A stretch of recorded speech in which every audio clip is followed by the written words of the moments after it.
Can you get good espresso with a machine under £100?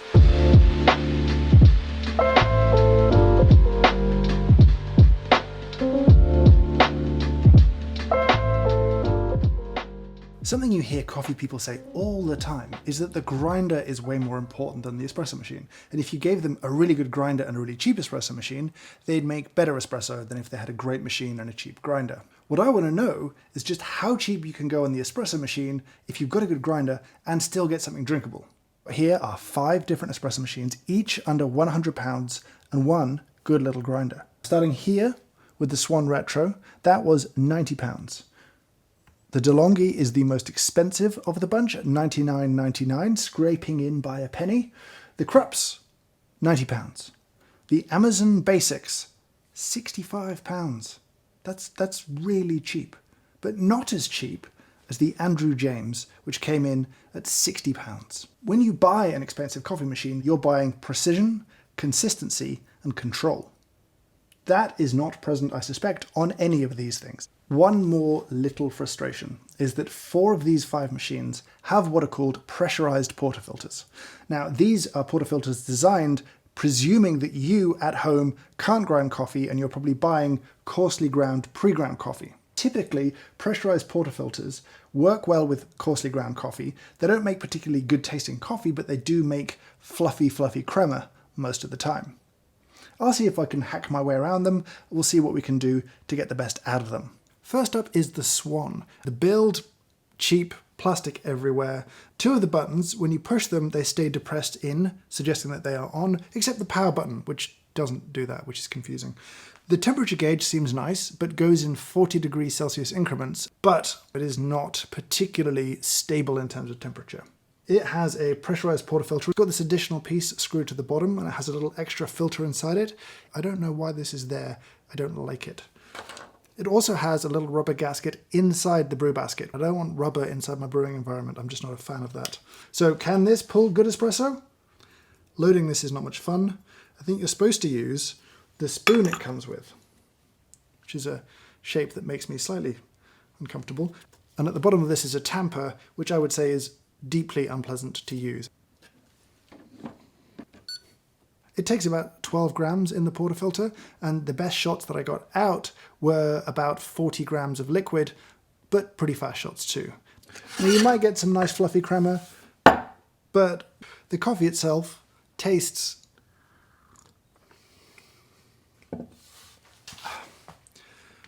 fine, but a bit dull. If you try and pull a normal shot, let's say 12 in, 30 grams out in 28 seconds, it tastes very weak, very hollow, very empty.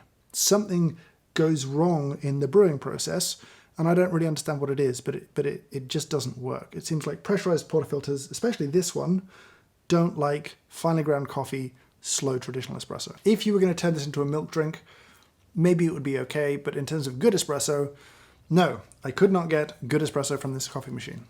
Next up is the DeLonghi. Now this was the most expensive of the 5, and it does come with a proper basket. This means that I can put properly ground, finely ground coffee into it. It means that I, in theory, could make good espresso. This basket sits in a very annoying way in this portafilter. It drops in, some little tabs lined up, and it sits inside, but it will always just fall out. So, like all the other portafilters, it has this little flip thing to hold it in place when you knock it out. That is very unpleasant as an experience.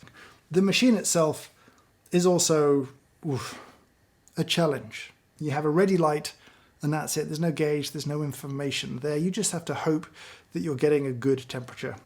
It's very noisy. The whole machine shakes. It doesn't feel particularly well built. The design of the interior of this makes it very easy for liquid to be retained inside the portafilter. That, over time, will dry, crust on. That's a weird little design flaw. The tamper on this thing is mounted to the machine. Ergonomically, that's a mess. I don't like having to put my hand on top of a warm-ish machine to push down again.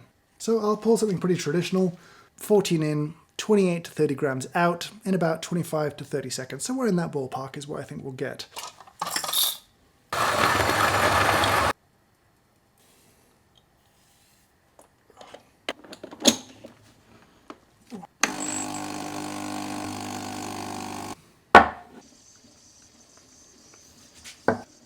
Yeah, okay. It's okay. For $99.99, if you're willing to put in the effort, you might get some okay results. The shots looked good, tasted okay. Good espresso, not great espresso, is possible here. Next up is the Crepes, and this cost £90, just like the Swan, the first one we looked at. And the portafilter is identical. And so I thought this was going to be a bit of deja vu. I bet you thought I was going to say deja brew, but I didn't because I don't hate you or me. This can't make good coffee for one simple reason. The way that it disperses water from the group head is all messed up. I don't know if I have a defective machine or if this is common to all of them. But let's brew some coffee anyway. 12 grams is really all it can take. And like this one, it does come with a little tamper scoop thing. This one's a bit more charming. It could have a little Pixar movie about it one day. But still, broadly unpleasant. Now this grind setting is the same one that I used for the DeLonghi, so with a proper basket. The grind setting doesn't really matter here because most of the water is going to go through a giant hole in the middle of the puck. That jet of water digs a hole in the coffee and creates a massive channel. You cannot have an even extraction here. That smells bad. Oh, no. That's extreme channel flavor, where it's hollow and it's empty and it's sour and it's bitter. It's just disgusting. No. So now the Amazon Basics espresso machine. Amazon will have watched closely to see what people are searching for, see what they're buying, then they'll get their own version of that thing done and just push it to the top of the search rankings. Cut to the front of the line and capture the sale. This machine seems in many ways almost identical to the Crepes, but they've just made it cheaper. This little dial is cheap and awful. The whole machine actually just bends, and it has the same problem as the Crepes.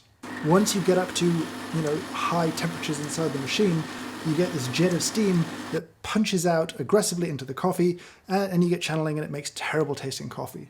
Now with both the Crepes and this one, you probably, if you cared enough, could pull enough cold water through it that you bring the temperature of the unit down, you'd see the coffee ready light go off, and try and catch it before it overheats. But I still would say it's not worth your time and effort.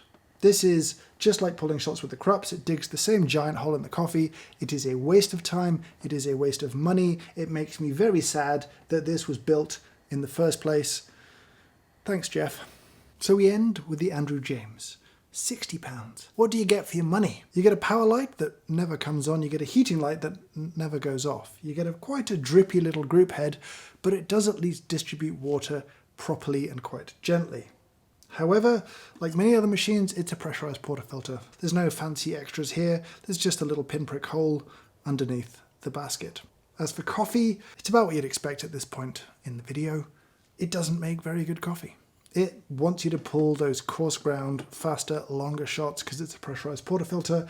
If you try and brew something slower with a finer grind, more akin to real espresso, it will disappoint you. I struggled to make a coffee with it, I didn't really enjoy it, but to talk more about it feels like I'm rehashing 2 or 3 of the machines we've already talked about. Would I recommend spending £60 on this? No, I would not. To wrap things up, let's answer the 2 big questions that I have at the end of this. The first one is the easy one. If I had £100 to spend on a coffee machine to make something like espresso, which one of these would I buy? And the answer is very easy. The DeLonghi was head and shoulders above the rest, simply because it didn't have a pressurized portafilter. It was frustrating and cheap and plasticky and inconsistent, but it was the best of these ones tested by a long way.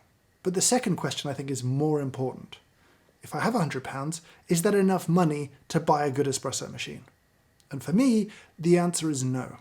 While you can get some okay coffee out of the DeLonghi, it will be frustrating and finicky and you won't particularly enjoy the experience of making coffee every morning. I would hold off, I would wait, I would save a little bit more. I think it's worth spending more money to get something better down the line. In future, I plan to look at a load of different machines and try and find what I think is the bare minimum to have good espresso at home. Not just good tasting espresso, but to have an experience, to have a hobby of espresso making that you actually enjoy as much as the drinks themselves. That I think is really super important if espresso at home is going to be a thing that is a regular part of your life. Otherwise, these things just become late night impulse purchases. Oh, I kind of like the idea of coffee at home. I'll pick one of those up, use it for a week or two, and into the cupboard it goes, never to come back out again. That I don't want. That's not what I want for people at home for espresso. Now I'll say thank you to my Patreons for supporting me, letting me go out and buy these things. They'll be offered up to my Patreons first. If they don't want them, then I'll give them to charity and make sure they end up at some sort of a good home if possible. But for now, well, that's it. I'd love to know, do you have one of these machines? Were you tempted? Did you make a purchase? Have you had a better experience with some of the cheaper machines than I did? Did you manage to get something good out of the Amazon Basics machine? Or even the Crepes? I would love to hear from you down in the comments below. Please let me know. But for now, I'll say thank you so much for watching, and I hope you have a great day.